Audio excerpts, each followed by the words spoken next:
بسم اللہ الرحمن الرحیم. میرا نام ڈاکٹر احسان الحق اور میں ڈی ایچ پی ہاسپٹل میاں والی میں تقریباً 12 سال ہو گئے کام کر رہا ہوں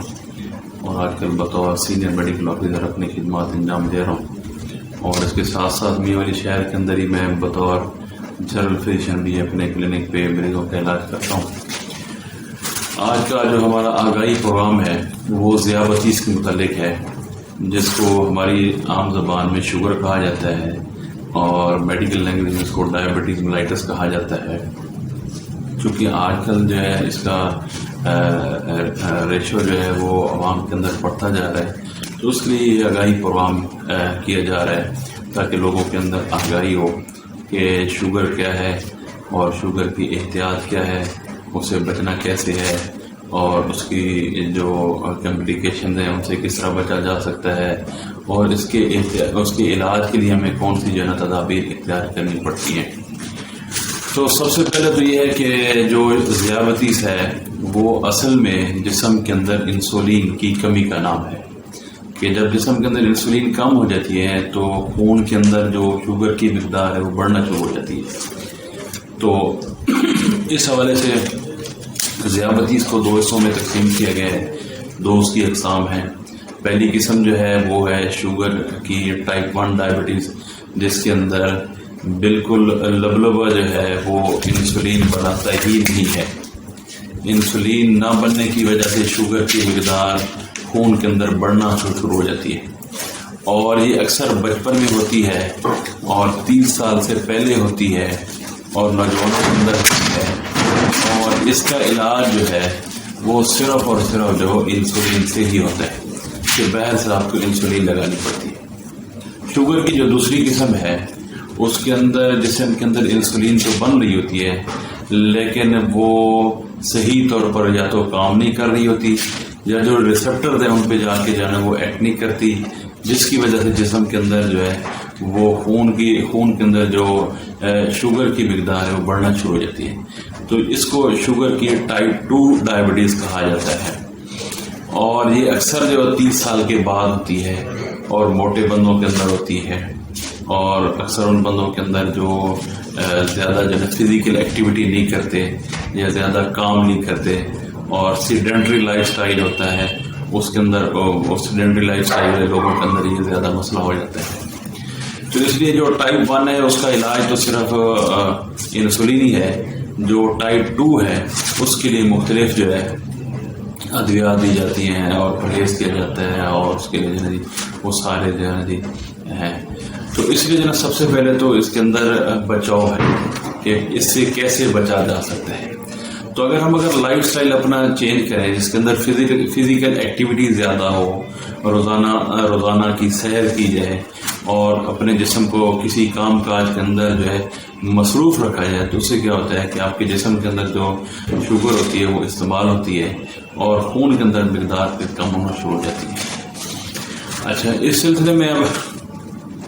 سب سے اہم جو بات یہ ہے مریضوں کے لیے کہ ایک تو وہ اگر ان کو علامات ظاہر ہوں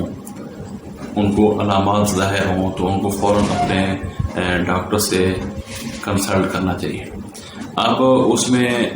جو علامات ہیں وہ کیا کیا علامات ہیں جس سے پتہ چل سکے کہ اس بندے کے اندر شوگر ہے یا نہیں ہے یا یہ ڈائبیٹک پیشنٹ ہے کہ نہیں. تو سب سے پہلی بات تو یہ ہے کہ اس کو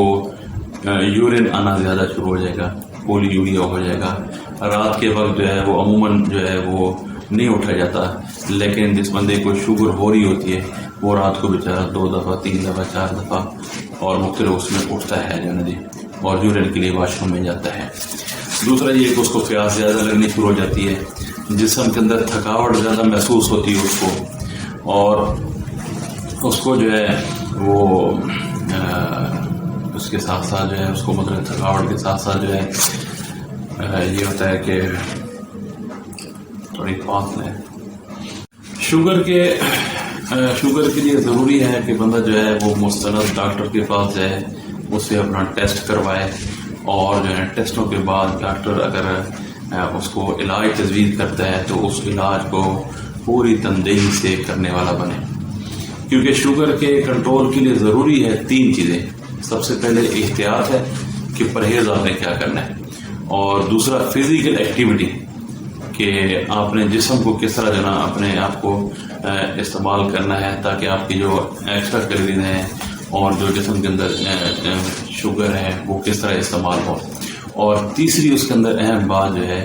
وہ ریگولر میڈیسن کا استعمال ہے. تو جو بندے جو ہے وہ ان تینوں چیزوں کا خیال رکھتے ہیں تو ان کی شوگر کنٹرول رہتی ہے اور ان کی لائف جس طرح ایک نارمل بندہ ہو رہا ہے اس طرح اس کی لائف چل رہی ہوتی ہے. تو اس لیے جو ہے نا کچھ بندے جو ہے وہ میڈیسن لینے کے لیے تو جو ہے وہ لگے رہتے ہیں لیکن باقی احتیاط نہیں چلتی, فزیکل ایکٹیویٹی نہیں ہوتی, جس کی وجہ سے ان کی شوگر ان کنٹرول ہوتی ہے. اور شوگر کی جو کمپلیکیشنز ہیں وہ بیسیکلی اسی وجہ سے ہوتی ہیں کہ ان کے اندر پرسسٹنٹ ہائپر گلائسیمیا چل رہا ہوتا ہے, یعنی ان کی شوگر وہ مستقل ہائی رہ رہی ہوتی ہے, جس کی وجہ سے جو ہے وہ ان کے اندر کمپلیکیشن آنا شروع ہو جاتی ہیں. اب اس میں اس بات کو بھی ذہن نشین کر لیا جائے کہ شوگر کی مقدار جسم کے اندر خون کے اندر کتنی ہونی چاہیے. فاسٹنگ لیول عموماً جو ہے وہ 125 تک نارمل سمجھا جاتا ہے. 60 سے لے کے 125 تک اگر شوگر آ رہی ہے تو وہ نارمل ہے. اور رینڈم جو ناشتے کے بعد 2 گھنٹے بعد کی جاتی ہے وہ اگر 200 تک آ رہی ہے تو وہ آپ کی نارمل ہے. اگر اس رینج کے اندر آپ کی چل رہی ہے, اور آج کل لیٹسٹ ٹیسٹ آ گیا ہے HbA1c جس کے اندر آپ کو پچھلے 3 مہینے کی شوگر کے کنٹرول کا پتہ چلتا ہے, تو اگر وہ آپ کی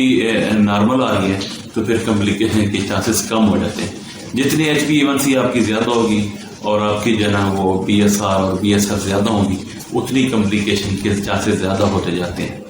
اور اس کی وجہ سے جو سب سے بڑی ہوتا ہے مسئلہ کہ گردوں کے اوپر اس کا اثر آنا شروع ہو جاتا ہے, گردے فیل ہونا شروع ہو جاتے ہیں, آنکھوں کا جو پردہ ہے اس کے اندر مسئلے شروع ہو جاتے ہیں, اور اسی طرح کولیسٹرول پر اس کے اثرات آنا شروع ہو جاتے ہیں, اور اسی طرح اس کے ساتھ ساتھ اور جو بیماریاں وہ لگنا شروع ہو جاتی ہیں. آپ کا زخم دیر سے وہ ہیل اپ ہوتا ہے. تو اس لیے جو ہے احتیاط اور ڈیلی فزیکل ایکٹیویٹی اور ریگولر میڈیسن اور ریگولر چیک اپ جو ہے وہ بہت ضروری ہے.